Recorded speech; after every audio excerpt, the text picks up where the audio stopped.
지난 금요일 오후에 남자 목자 카톡방에 올라온 글입니다. 제가 읽고 너무 감동이 되어서 목자 밴드에도 올렸습니다. 글 제목은 아름다운 동행입니다. 포항에서 물건 싣고 광양에 오는 도중에 함안 휴게소에서 김동칠 남자인 부부를 만났습니다. 경남 남해 근처에 있는 처갓집에 처형에게 복음을 전하러 간답니다. 동칠 형제가 이틀이나 휴가 내서 남자인 집사는 이렇게 먼 장거리 운전이 처음이라는데 참으로 아름다운 주님 기뻐하시는 동행이었습니다. 광양까지 오는 내내 가슴이 먹먹하고 제 자신이 많은 생각을 하게 되었습니다. 두 분 담대하게 복음 잘 전하고 안전하게 잘 돌아올 수 있도록 목자님들 기도 부탁드립니다. 지난주에는 전라도까지 가서 복음 전하고 온 목자도 있었습니다. 정말 복음을 들고 산을 넘어가는 발걸음은 하나님 보시기에는 세상에서 제일 아름다운 겁니다. 왜냐하면 하나님의 소원을 이루어 드리는 발걸음이기 때문에 그렇습니다. 주님도 너무 기뻐하시겠지만 교회의 교회됨이 이루어지는 이런 모습을 보면 저도 여러분도 너무 기쁘고 힘이 날 것입니다. 이렇게 복음을 전하는 일들이 지금 점점 더 많은 사람에게로 퍼져가고 있습니다. 쉬지 않고 계속 이 길을 걸어가면 이제 단순히 복음을 전했다가 아니라 그 복음의 능력이 나타나서 사람들이 주께로 돌아오는 일들도 우리 안에서 빈번하게 일어날 것입니다. 아멘? 예. 제일 멋쩍은 게 뭐냐면 반응이 없는 겁니다. 예. 좌중이 모여서 내가 탁 준비를 해서 위트를 탁 했어요. 가만히 있습니다. 좀 멋쩍죠? 근데 제가 보니까 여러분이 반응은 해요. 뭘 하느냐면 표정으로만 합니다. 입으로도 좀 반응하시기 바랍니다. 예, 저를 멋쩍게 하지 마시길 바랍니다. 예. 자, 이런 일이 지속이 되고 복음의 능력이 나타나기 위해서 우리가 해야 될 것은 성령에 매이는 일입니다. 복음을 전하는 일을 계속 하다 보면 사실은요, 그 복음 전하는 어떤 자체에만 우리가 집중하게 되고 그러다 보면 사실은 여기에 도달하게 만든 에너지 원이 어디인지를 잊어버릴 수가 있어요. 이 에너지가 항상 유지가 돼야 올라오는 거예요. 이것만 계속 집중하다 보면 여기를 잊어버릴 수 있기 때문에 항상 우리가 조심해야 되는데 이 에너지원이 어디서 나오느냐? 성령에 매이는 거예요. 그리고 이런 일이 일어날 리는 없겠지만 혹시나 해서 말씀드립니다. 복음을 전하되 불순한 의도로 하지 않도록 조심하셔야 합니다. 귀하고 값진 것에는 뭐가 있습니까? 모조품이 있습니다. 그래서 귀하고 아름다운 일에도 늘 보면 외식하는 일이 많이 생겨났어요. 예루살렘 교회에서 있었던 일입니다. 교회가 세워진 지 얼마 되지 않았을 때 바나바라는 사람이 자신의 땅을 팔아서 사도들의 발 앞에 두었습니다. 이 광경을 지켜본 많은 예루살렘 교회 성도들이 바나바를 칭찬했습니다. 그런데 그 일이 있고 얼마 지나지 않아서 불순한 의도로 바나바를 따라서 한 사람이 생겨났습니다. 아나니아와 삽비라였습니다.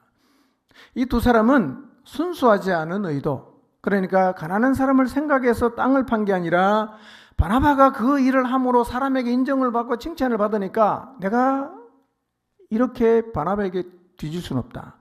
그래서 불순한 의도를 가지고 자기들이 갖고 있던 짜투리 땅을 팔았습니다. 근데 그 돈마저도 아까워서 드릴 수가 없어요. 의도가 벌써 불순하니까요.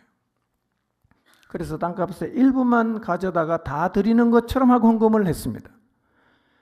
이게 뭡니까? 외식이에요. 외식.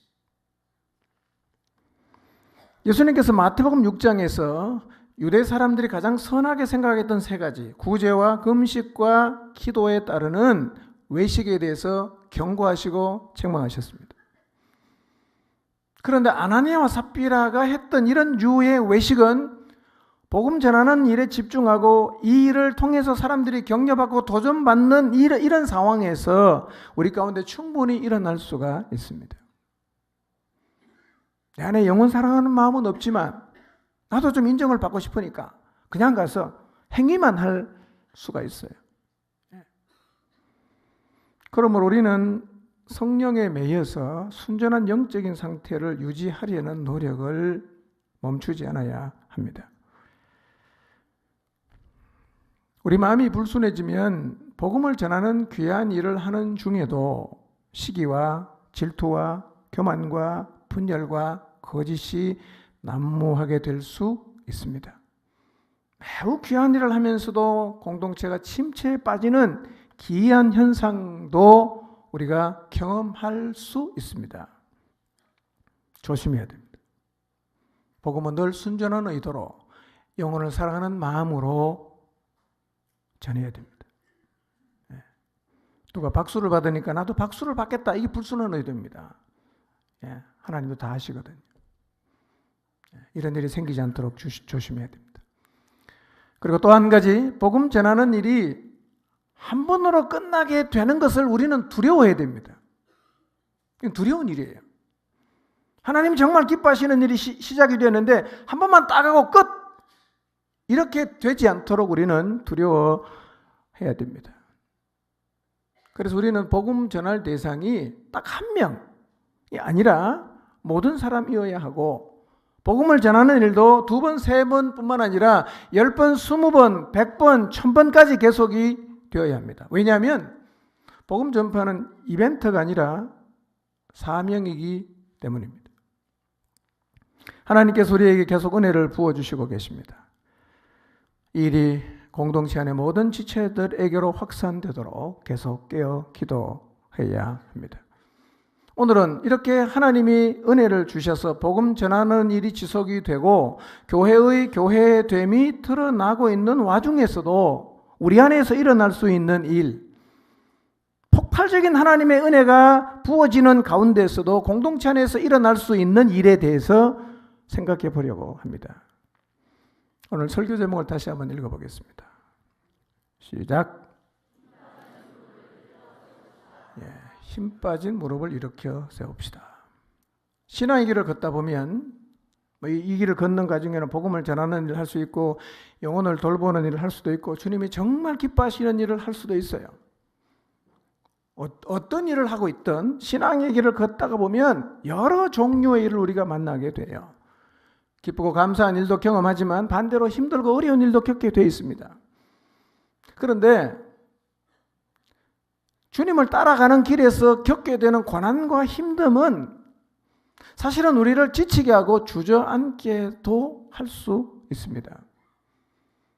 기본적으로 우리가 걷는 길은 일단은 좁은 길이에요. 넓은 길은 아닙니다. 그리고 이 땅에 존재하는 교회를 향한 적들의 공격이 멈추지 않기 때문에 우리가 영적으로 무장이 제대로 안 되면 신앙의 여정에서 힘을 잃고 지쳐서 주저앉는 일이 자주 생겨날 수 있고 교회 전체가 힘을 잃고 침체하는 일도 생겨날 수가 있습니다. 히브리서는 유대교회에서 기독교로 개종한 유대 그리스도인들이 로마 정부로부터 공인받지 못한 기독교에 가해지는 핍박이 너무 심해서 너무 감당하기 힘드니까 이 핍박을 피해서 로마 정부의 공인을 받은 유대교로 다시 돌아가려는 사람들이 많이 생겨났습니다.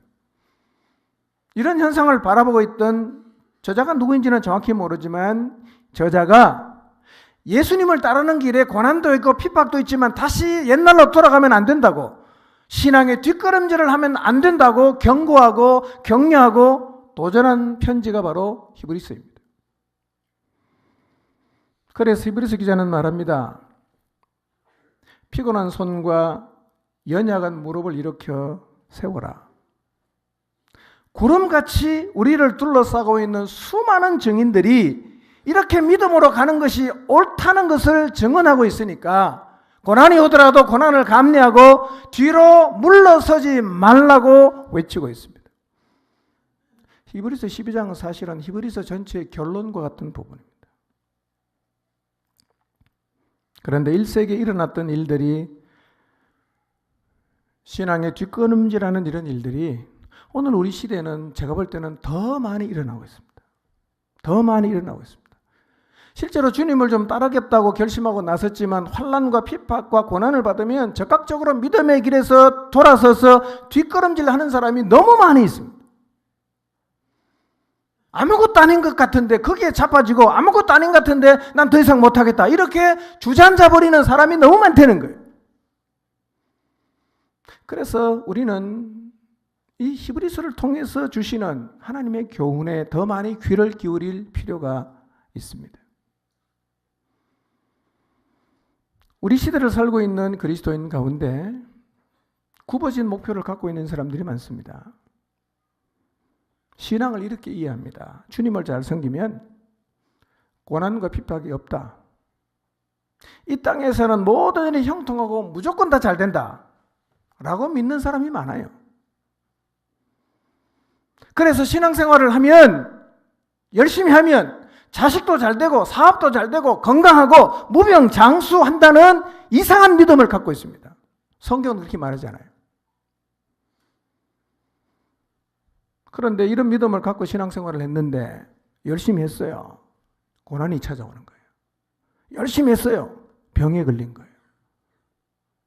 헌신했습니다. 자녀가 너무 속을 썩여요. 그리고 신앙생활을 하는 것 때문에 주변과 이웃들에게 핍박을 받고 불이익을 당합니다. 그럼 일단 멈추었습니다. 고민합니다. 이게 뭐야 이게? 이게 뭐지 이게? 속으로 생각합니다. 예수님을 잘 믿어도 이렇게 일이 안 풀리고 고난을 받는다면 내가 굳이 이렇게 잘 믿으러 갈 필요가 있겠는가? 자기에게 질문하는 거예요. 신앙생활을 열심히 한 결과가 이것이라면, 그리고 이것이 신앙생활이라면 난 이제부터 적당히 하겠다. 그리고 획 돌아서서 뒷걸음질합니다. 말합니다. 내가 원하는 것은 죽은 후가 아니야. 이 땅이야. 여기서 행복하고 남부럽지 않게 살 수 없다면 나는 신앙생활 열심히 안 하겠다. 이런 생각을 가지고 돌아서서 뒷걸음질 하는 사람이 비일비재하게 많습니다. 너무 많습니다. 이런 생각을 가진 사람은 설득할 수가 없습니다. 왜냐하면 기본적으로 믿음이 없어요. 성경을 매우 오해한 것입니다. 여러분 성경 읽어보세요. 인내라는 단어가 얼마나 나오는가. 내가 원하는 대로 다 되면 왜 인내가 필요하겠어요, 여러분? 인내하라. 무슨 얘기겠어요? 사람은 인내할 줄 모르면 인격자가 안 됩니다. 인내할 줄 알아야 돼요. 기다릴 줄 알아야 돼요. 만약에 이런 생각이 자주 들거나 그런 생각 때문에 이미 신앙의 뒷걸음질을 시작하셨다면 오늘 말씀을 귀담아 들으시기를 바랍니다. 히브리서 12장 1절에서 3절을 세 번역으로 한번 읽어보겠습니다. 읽습니다. 표준 세 번역입니다. 시작.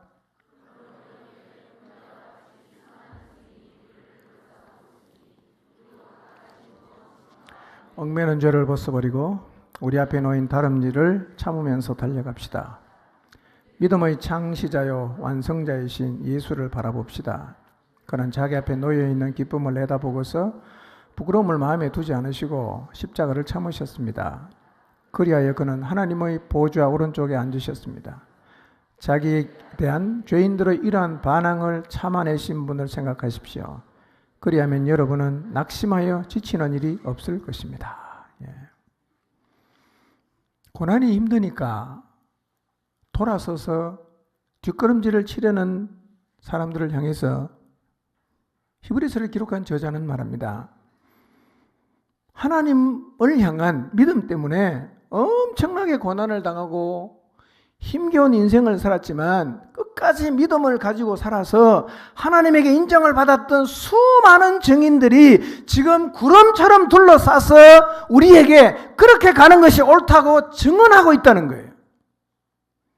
구름같이 둘러싼 증인이 누구입니까? 히브리서 11장에 나오는 믿음의 사람들이에요. 그들이 어떻게 살았던가? 그들이 증인이라는 거예요. 고난이 있지만 믿음을 포기하지 않고 끝까지 믿음을 지켜가는 것이 옳다고 증언해 주는 사람이 구름처럼 둘러싸고 있으니까 낙심하지 말라는 거예요. 참된 그리스도인으로 산다는 것은 아벨처럼 사는 것, 에녹처럼 사는 것, 노아처럼, 아브라함처럼, 이삭처럼, 야곱처럼, 모세처럼, 여호수아처럼, 그리고 이름이 기록되지 않은 무명의 믿음의 사람들처럼 사는 것입니다. 우리가 이렇게 세상을 살아가게 되면 하나님의 능력을 경험합니다. 그러나 동시에 그 시대 사람들에게 고난과 핍박이 올 수도 있고 조롱과 이상한 사람 취급을 받을 수도 있습니다. 이것이 우리가 걸어가야 하는 믿음의 길이에요. 여러분, 복음을 들고 한번 전해보세요. 우리 시대 복음의 능력 경험합니다. 동시에 고난과 조롱과 핍박이나 비아냥거림도 받게 돼요. 복음을 전해서 하나님의 능력을 경험하면 너무 힘이 나고 신이 나는데 고난과 핍박이나 이상한 사람 취급을 받으면 우리는 금세 고뇌를 한단 말이에요. 그리고 생각합니다. 내가 과연 이런 대우를 받으면서도 계속 복음을 전해야 하는가? 그래도 나는 지금까지 사람들에게 상식이 통하는 사람, 고상한 사람으로 인정받으며 살아왔는데 괜히 내가 복음을 전해서 광신도로 상식이 없는 사람으로 독선적이고 편협한 사람으로 내가 취급을 받는데 내가 과연 이런 취급을 받으면서도 복음 전하는 일을 계속 해야 되는가? 라는 고민을 아마 여러분이 해보신 적이 있을 거예요. 이런 취급 받으면서 해야 되냐 이거예요. 이런 분도 계실 겁니다. 내 귀에 맴도는 소리가 있어요. 난 당신이 괜찮은 사람인 줄 알았는데 알고 보니까 너무나 편협하고 대화가 안 되는 꼴통이구만. 이 소리가 귀에서 쟁쟁거리는 거예요. 야, 이래도 계속 복음을 전해야 되는가? 그러다 어느 순간 많은 사람들이 슬그머니 뒷걸음질을 합니다. 그리고 어느 순간부터 입을 닫아버립니다.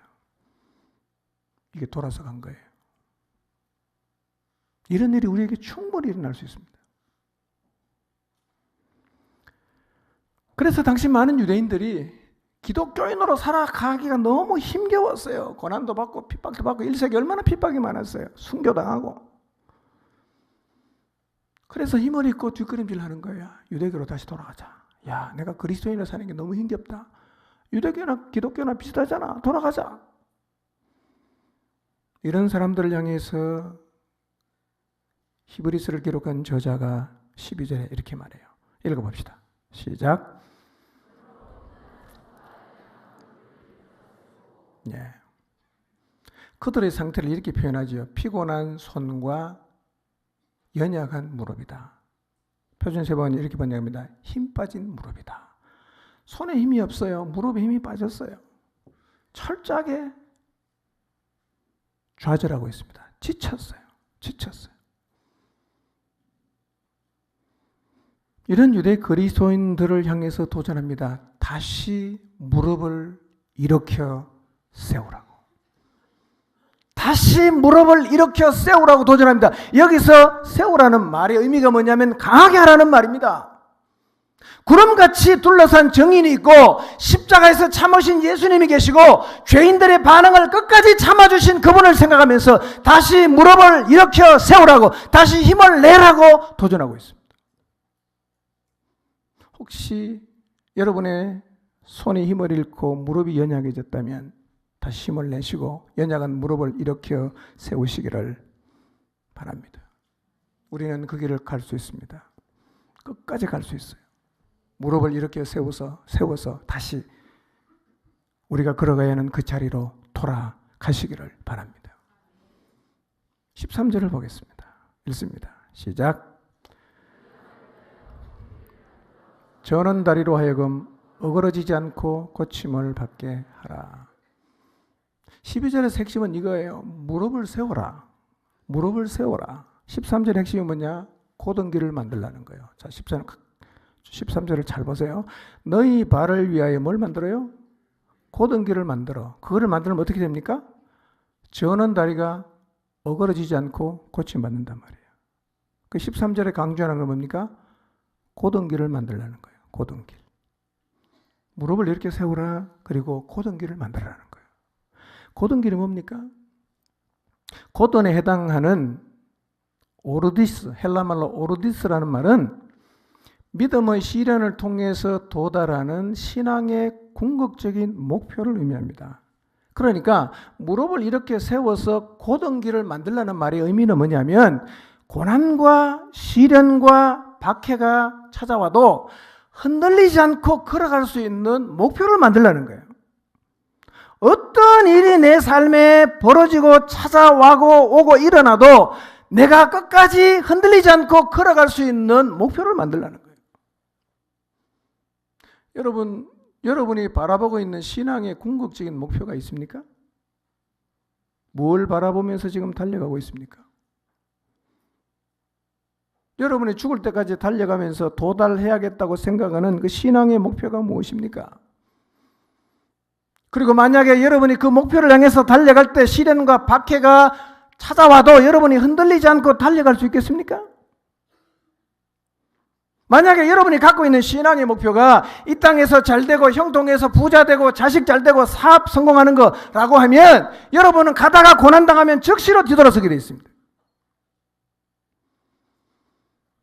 아브라함이 그 고난을 어떻게 이겨냈을까요? 어떻게 본토와 친척과 아비 집을 떠났을까요? 그는 본향을 바라봤어요. 성경은 이렇게 말합니다.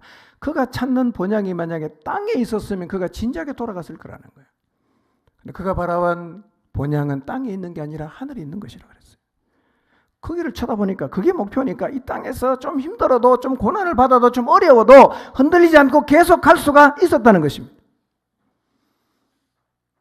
우리가 만들어야 될 고든 길, 그것은 히브리서 12장에 나와 있는 구름같이 둘러싼 허다한 증인들이 걸어갔던 바로 그 길이어야 합니다. 히브리서 11장 13절을 보겠습니다. 읽습니다. 시작.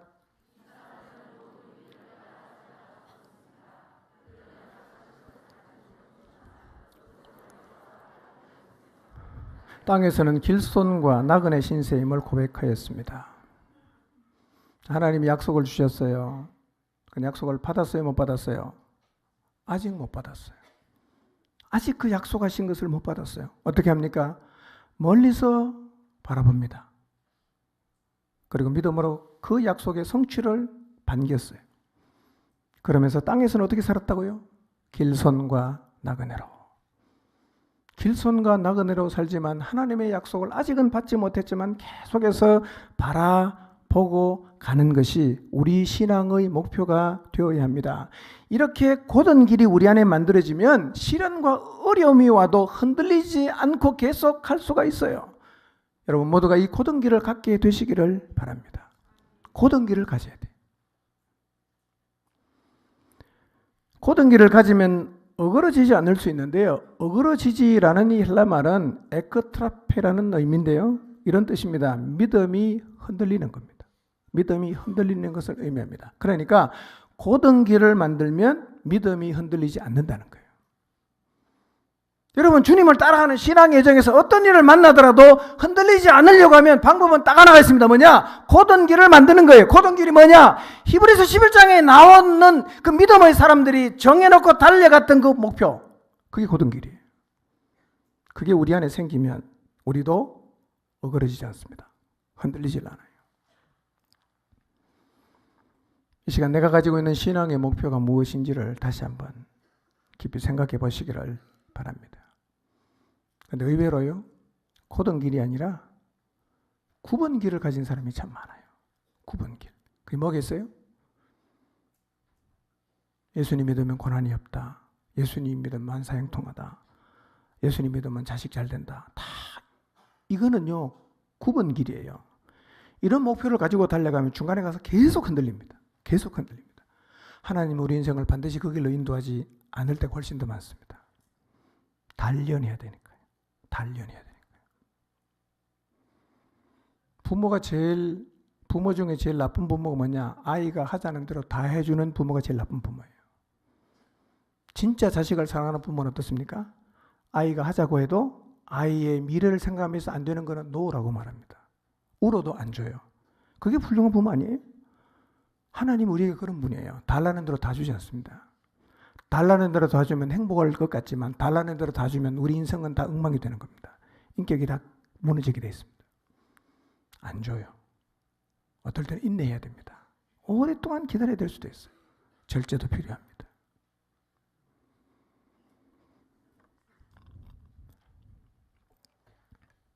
내가 어떤 신앙의 목표를 가지고 살아야 하는지 히브리서 11장을 보면 이렇게 살아야 되겠구나. 여러분 히브리서 11장을 이번 주 중에 꼭 한번 읽어보시고 신앙의 목표를 어디에다 두고 내가 살아야 하는지를 확인해 보시기를 바랍니다. 이제 15절에서 17절에 있는 말씀을 통해 고난과 핍박이 있는 이 믿음의 여정을 가는 동안 주의해야 하는 것이 몇 가지가 있어요. 3가지가 있어요. 주의해야 되는 것. 그게 뭔지 한번 참고해 보도록 하겠습니다. 근데 주의하라고 표준세번역은 번역했고 개정개역은 두려워하라라고 번역을 했어요. 실제로 우리는 이것을 두려워해야 되고 이런 현상이 내 삶에서 생기지 않도록 주의할 필요가 있습니다. 왜냐하면 이런 실수 우리도 빈번하게 하거든요.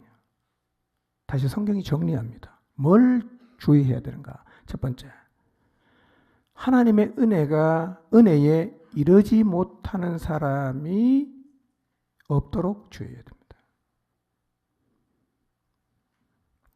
15절 상반절 읽어보겠습니다. 시작.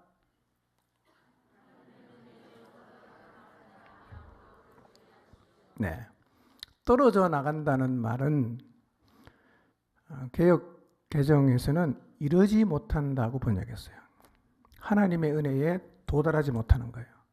네, 그걸 갖다가 이제 표준세 번역은 떨어져 나간다 이렇게 번역했습니다. 은혜에 이르지 못한다는 게 무슨 말일까요? 왜 은혜에 이르지 못할까요? 이것은요, 하나님이 뭔가를 잘못하는 사람들에게 은혜라는 혜택에서 제외되는 것을 의미하는데요. 이거는 은혜를 구했는데 받지 못한다는 말이 아니에요. 내가 하나님의 은혜를 구하며 나갔는데 하나님이 넌 안 돼 라고 안 준 게 아니라는 겁니다. 왜 은혜에 이르지 못하는가? 내가 하나님의 은혜를 거절했어요. 내가 하나님을 불신해요. 내가 하나님의 은혜를 가볍게 여깁니다. 그러니까 내 스스로가 나는 하나님 은혜 필요 없어 라고 자진해서 포기한단 말이에요. 그러니까 하나님의 은혜를 필요 없어 하는 자리에 서지 않도록 주의하라는 거예요. 이런 사람 있잖아요. 나 하나님 은혜 필요 없다. 나 내 힘으로 잘 살 수 있어. 이런 자리에 서지 않도록 주의해야 됩니다. 어리석은 행동이죠. 여러분 하나님의 은혜가 얼마나 대단하고 풍성한지 아십니까? 그렇기 때문에 우리는 어떤 경우에라도 하나님의 은혜를 필요 없어 하는 자리에 서지 않아야 됩니다. 여러분 하나님에게는요, 우리 인생을 새롭게 하고 하나님에게는 우리의 인생을 하나님이 기뻐하시는 삶의 자리로 이끌어갈 수 있는 충분한 은혜가 있어요. 충분한 은혜가 있습니다. 그럼에도 불구하고 어리석은 인간들은 나 그거 필요 없어 라고 말한다는 거예요. 이런 자리에 서지 않도록 주의하라는 거예요. 난 하나님 은혜 필요 없어. 나 기도 안 해.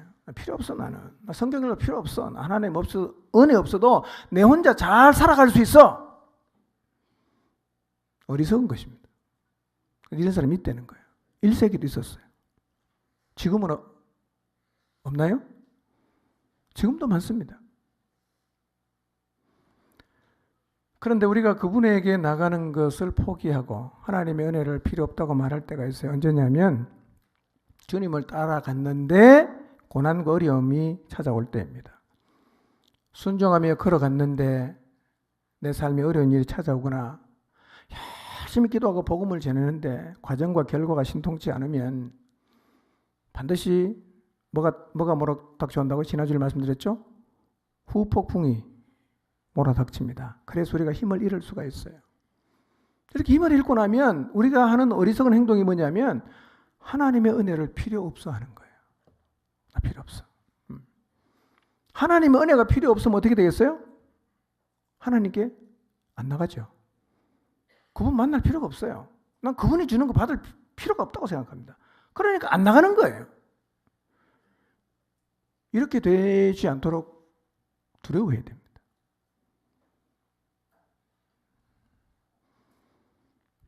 여러분, 하나님의 은혜를 필요 없어 하는 자리에 서지 않게 되시기를 바랍니다. 예. 너무 영적으로 메마르고 건조하면 이런 자리에 서기가 쉬워집니다. 주의해야 됩니다. 두 번째, 뭘 주의해야 되냐? 쓴뿌리가 돋아나서 괴롭게 하고 그것으로 많은 사람이 더러워지는 일이 없도록 주의해야 합니다. 자, 15절 하반절을 읽습니다. 시작.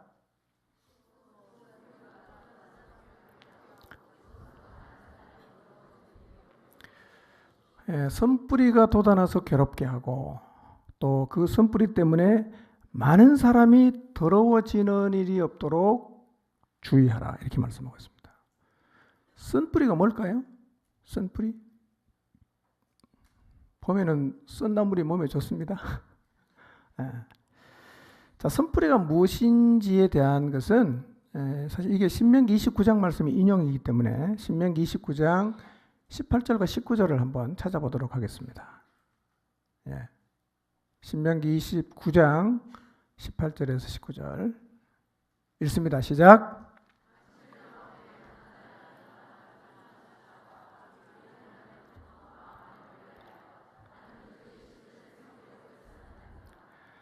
당신들 가운데 독초나 선 열매를 맺는 뿌리가 있어서는 안 됩니다.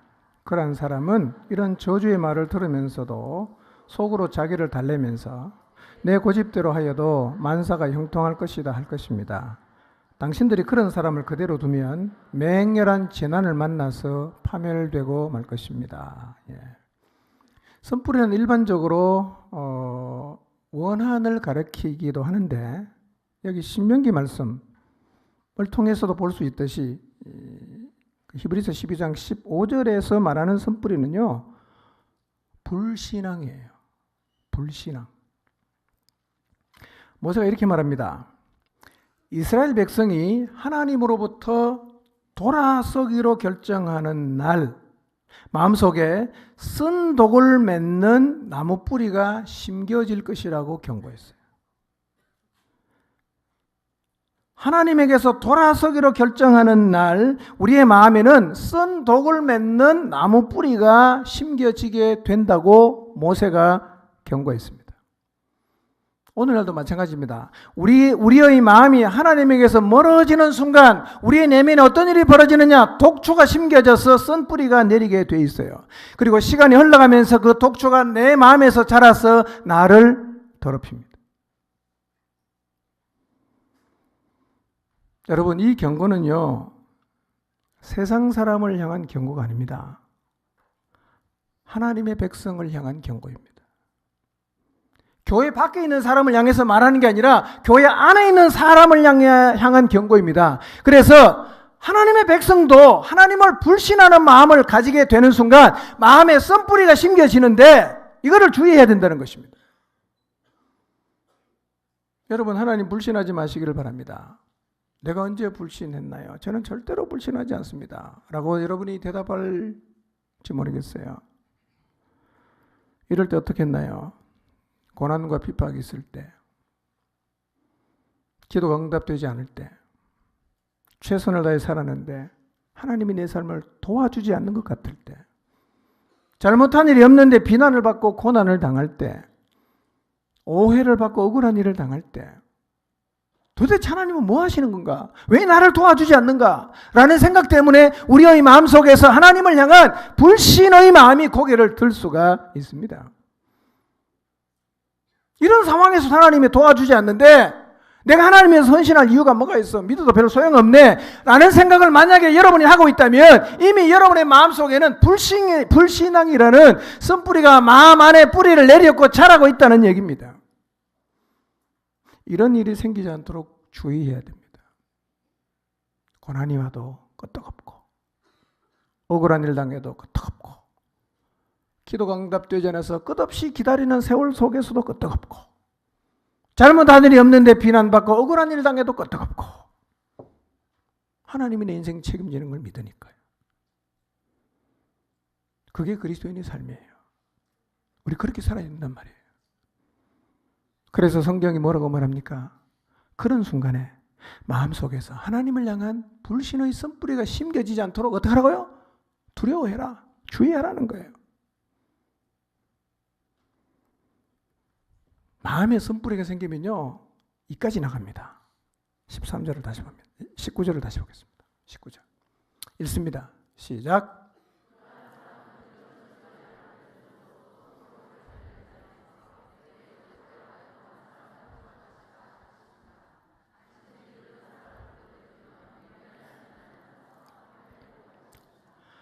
이런 얘기예요. 하나님을 불신하면 쓴 독을 맺는 나무 뿌리가 너희들 마음 안에 내려질 것이고 결국은 파멸에 이를 것이다. 넌 저주의 말씀을 들어도 불신앙의 뿌리가 내려진 사람은 이렇게 말한다는 거예요. 속으로 자기를 달래면서 말합니다. 하나님과 상관없이 내가 원하는 대로 살아도 만사가 형통할 거야 라고 말한다는 거예요. 이런 자리에 서지 않도록 주의하십시오. 불신앙의 손뿌리가 내리면 여기까지 갑니다. 야, 나도 교회 다녀봤는데 괜찮아. 이렇게 살아도 형통할 거야. 잘할 수 있어. 이런 얘기를 교회 안에 있는 사람도 한다는 거예요. 어떻게 되면? 마음속에 쓴뿌리가 생기면.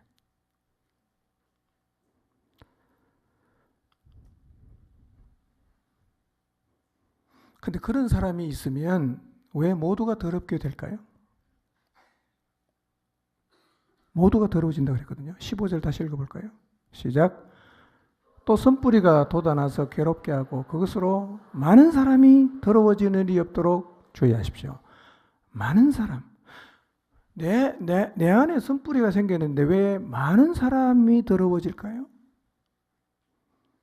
기본적으로 쓴뿌리는 인접한 많은 식물을 오염시키는 힘을 갖고 있어요. 그처럼 불신앙의 쓴뿌리도 마찬가지입니다. 많은 사람을 더러움에 빠지게 합니다. 이것은 우리가 경험을 통해서 알 수 있어요. 교회 안에도 어떤 사람이 하나님을 불신하고 마음이 하나님에게서 돌아선 사람은요, 항상 주변에 있는 사람을 더럽힙니다. 혼자만 쓴뿌리 갖고 있는 게 아니라 계속 전염을 시키는 거예요. 전염. 그런 쓴뿌리가 무서운 겁니다, 이거요. 잘라내야 됩니다. 고린도전서 15장 33절입니다. 읽겠습니다. 시작. 네, 선한 행실을 더럽힌다. 다르게 번역은 이렇게 했습니다. 좋은 습성을 망친다. 좋은 습성을 망친다. 그러니까 불신앙의 쓴뿌리를 갖고 있는 악한 동물을 만나면 쓴뿌리가 없는 사람이 가지고 있던 좋은 습관까지 버리게 된다는 거예요. 그래서 순전한 마음으로 순종하던 습관이 있었는데 쓴뿌리 있는 불신앙의 쓴뿌리를 가진 사람을 만나서 얼마 동안 만나더니만 순전한 마음으로 순종하던 습관이 없어졌어요. 기도하던 습관이 없어졌어요. 말씀 있는 습관도 없어졌어요. 주님을 향해 마음 다해 봉사하고 헌신하는 습관도 없어졌어요. 성도를 섬기는 습관도 없어졌어요. 이렇게 된단 말이에요. 불신앙의 쓴뿌리를 가지고 있는 친구를 만나서 좋은 신앙의 습관을 버려버리고 이상하게 변하는 일은 오늘날 교회 안에서도 너무 많이 볼 수 있어요. 불신앙의 쓴뿌리 내린 사람이 만나는 사람은요, 다 좋은 신앙의 습관을 버린단 말이에요.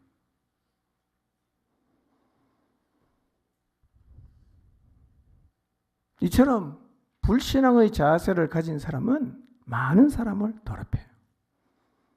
그래서 우리는 불신앙의 쓴뿌리를 가진 사람을 조심해야 됩니다.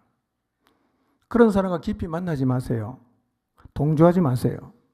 하나님을 불신하고 성경과 다른 방식의 삶이 마치 지혜인 것이 말하는 사람을 경계하시기를 바랍니다. 여러분, 하나님의 피조물 된 우리가, 하나님을 믿는 우리가 하나님을 전적으로 신뢰함으로 순종하는 것은 매우 당연한 일이에요. 매우 당연한 일이에요. 그게 뭐가 잘못된 것처럼 태클을 거는 쓴뿌리가 마음속에 있는 이 불신앙을 가진 사람의 영향을 받지 않아야 됩니다.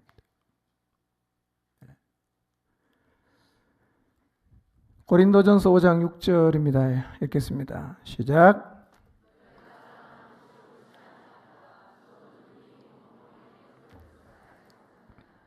네, 같은 맥락의 말씀이죠. 쓴뿌리는 뭐가 같습니까? 누룩과 같습니다. 누룩의 특성이 뭐죠? 부풀리는 거예요. 그래서요, 반죽 그 그릇에다가 반죽을 하는데 가득 반죽을 해도요, 누룩을 조금만 넣으면 온 덩어리가 다 부풀러 버립니다. 이처럼 한 사람의 마음 안에 있는 불신앙의 쓴뿌리는 누룩 같은 역할을 해서 목장 전체를 부풀릴 수도 있고 심지어는 교회의 많은 부분을 부풀릴 수가 있습니다. 이처럼 불신앙에는요, 전염성이 있어요. 전염성. 예. 그러므로 우리 모두는 우리 안에 불신앙의 쓴뿌리가 생기지 않도록 조심해야 되고, 또 불신앙이라는 쓴뿌리를 가진 사람이 공동체를 부풀리지 못하도록 주의해야 됩니다. 불신앙의 쓴뿌리를 가지고 신앙을 판단하고 교회를 판단하는 사람을 용납하지 않아야 된다는 얘기예요. 그대로 두면 다 부풀려 버립니다. 잘라내야 됩니다. 19절, 신명기 29장 19절 다시 한번 읽습니다. 시작.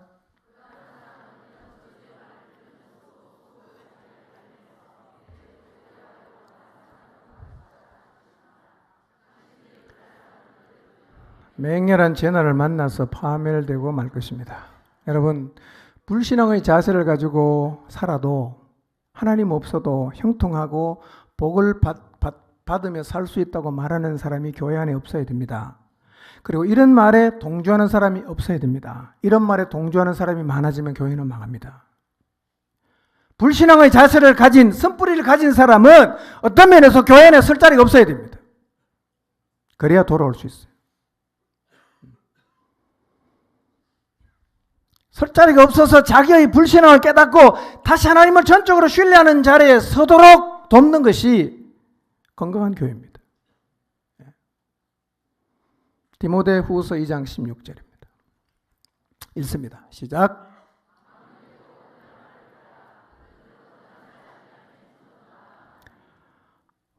불신하게 쓴뿌리가 있는 사람의 특징이 뭐냐면 망령되고 헛된 말을 잘해요. 나오는 대로 뱉는다. 그래서 하나님, 신앙, 교회 공동체를 희화화하는 말을 잘해요. 희화화한다는 말은 이런 뜻입니다. 어떤 인물의 외모나 성격 또는 사건을 의도적으로 우스꽝스럽게 묘사하거나 풍자하다는 뜻이에요. 지금 세상이 하나님과 교회와 교회의 지도자들과 신앙을 이렇게 희화화하죠. 아주 우스꽝스럽게 묘사하거나 풍자하고 있습니다. 그런데 이게 문제가 뭐냐? 망령되고 헛된 말을 하면 어떤 결과가 나오느냐 하면 하나님에게서 점점 더 멀어집니다. 이게 문제예요. 그래서 교회 안에도요, 이 신앙의, 불신앙의 쓴뿌리를 가지고 하나님을 모독하고 신앙을 별것 아닌 것처럼 망령되고 헛된 말을 하는 사람을 보세요. 그 사람은 하나님에게서 점점 멀어집니다. 이걸 알아야 됩니다. 여러분, 하고 싶은 말 다 하면 속이 시원할지 모르지만 망령되고 헛된 말을 계속하면 나는 하나님에게서 점점 멀어집니다. 경험으로 알지 마시기를 바랍니다. 경험으로 알지 마세요. 반드시 그렇게 됩니다. 저는 보고 있거든요. 신앙을 희화화해서 함부로 말하는 사람은요, 하나님께서 계속 멀어지게 되어 있습니다.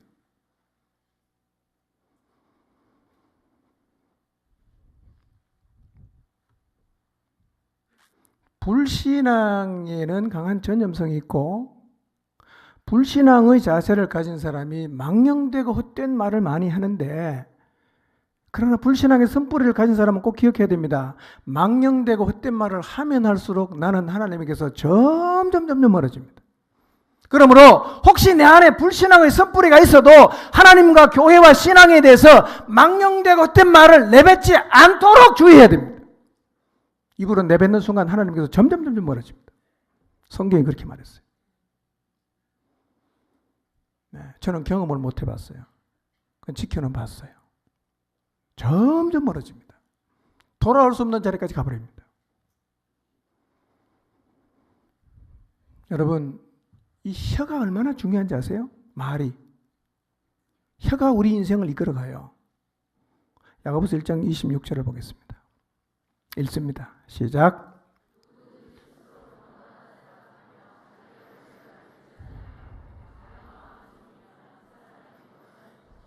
예.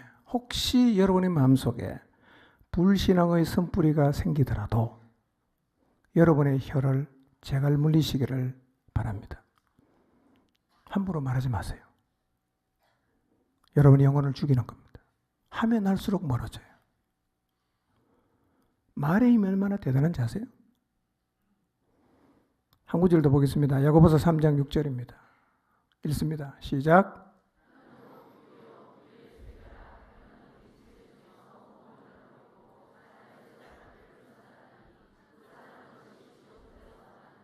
예, 혀는 불이에요. 이 불이 온 몸을 더럽히고 우리 인생의 삶의 수레바퀴를 다 불태워버립니다. 뭔 얘기입니까? 조심하라는 거예요. 혀를 조심하라는 거예요. 망령되고 헛된 말 내 입 가지고 내 마음대로 할 수 있다. 뭐 그렇게 주장할 수는 있지만요. 성경의 경고는 그런 말은 하면 할수록 하나님에게서 멀어집니다. 혀를 조심하시기 바랍니다. 혀를 조심하십시오. 여러분의 영혼을 위해서.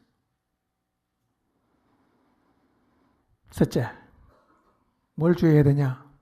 음행하는 자나 음식 한 그릇에 장자권을 팔아넘긴 에서와 같은 속된 사람이 생기지 않도록 주의해야 됩니다. 쉽게 말하면 이거예요. 에서처럼 속된 사람이 되지 않도록 조심해야 됩니다. 성경은 에서를 속된 사람이라고 말합니다. 왜 성경은 에서를 속된 사람이라고 말했을까요? 속된이라는 말은 베벨로스라는 말입니다. 베벨로스. 뜻이 뭐냐? 거룩하지 못한 혹은 세속적인 이라는 의미를 갖고 있어요. 그러니까 속되다는 말은 신앙생활을 하는데 영적인 것보다 현세적인 것에 더 치중하는 것을 의미합니다. 그리스도인으로 자처를 하는데 영적인 일에는 관심이 없고 언제나 세속적인 일에 1순위를 두고 관심을 갖고 선택하고 결정하는 사람을 성경은 속된 사람이라고 말합니다. 에서가 왜 속된 사람입니까? 그는 자신이 가지고 있던 장자의 명분을 팥죽 한 그릇에 팔아버렸습니다. 그러니까 현세적인 것을 위해서 하늘의 참복을 무가치한 것으로 여기고 내던져 버렸다는 것입니다. 그래서 에서는 속된 사람의 모델이 되고 말았습니다. 속된 사람 모델 누구냐? 에서예요. 에서. 근데 에서만 속된가? 오늘날에도 에서와 같이 속된 사람 많이 있습니다. 에서는요, 음식 한 그릇에 하늘의 복을 버렸지만 오늘날에는 몇 푼의 돈 때문에 하늘의 복을 버리고 작은 명예 때문에 하늘의 복을 버리고 조금의 편안함 때문에 하늘의 복을 버리고 고난과 핍박이 싫어서 하나님의 하늘의 복을 버리고 썩 없어질 세상을 위해서 영원한 하나님 나라를 내팽개치는 사람이 너무 많아요. 너무 많습니다. 그래서 우리가 신앙의 길을 걸어갈 때 에서와 같은 속된 사람이 되지 않도록 주의해야 됩니다. 현세적인 것을 위해서 하늘의 복을 내팽개치는 이 속된 자리에 여러분은 서지 않게 되시기를 바랍니다. 고난을 받아도 핍박을 당해도 좀 가난하게 살아도 좀 힘들게 살아도 이 땅에 사는 동안 우리가 잡아야 될 것은 무엇입니까? 하늘의 복이에요. 이 사람이 믿음의 사람이에요. 하나님은 우리 모두가 이렇게 살기를 원하십니다. 주석가 모리스는 이렇게 말합니다. 이렇게 팥죽 한 그릇에 장자의 고난을 팔아먹은 이 에서는 하나님께서 장자에게 주시고자 했던 축복에 대한 불신앙에서 비롯된 것이기 때문에 배도자와 전혀 다를 바가 없다고 얘기합니다. 속된 것을 선택하기 위해서 하늘의 복을 버리는 사람은 배교자랑 거의 비슷하다는 거예요. 오늘 나는 내 앞에 당면한 즐거움을 위하여 미래의 복, 하늘의 복을 희생시키는 망령된 사람은 아닌지를 돌아봐야 돼요. 17절입니다. 읽습니다. 시작. 여러분이 알다시피 에서는 그 뒤에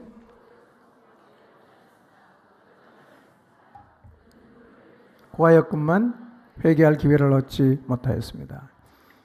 에서가 동생이 복을 다 이렇게 엄마랑 짜고 빼앗아 간 거를 안 다음에 아버지한테 가서 울었거든요.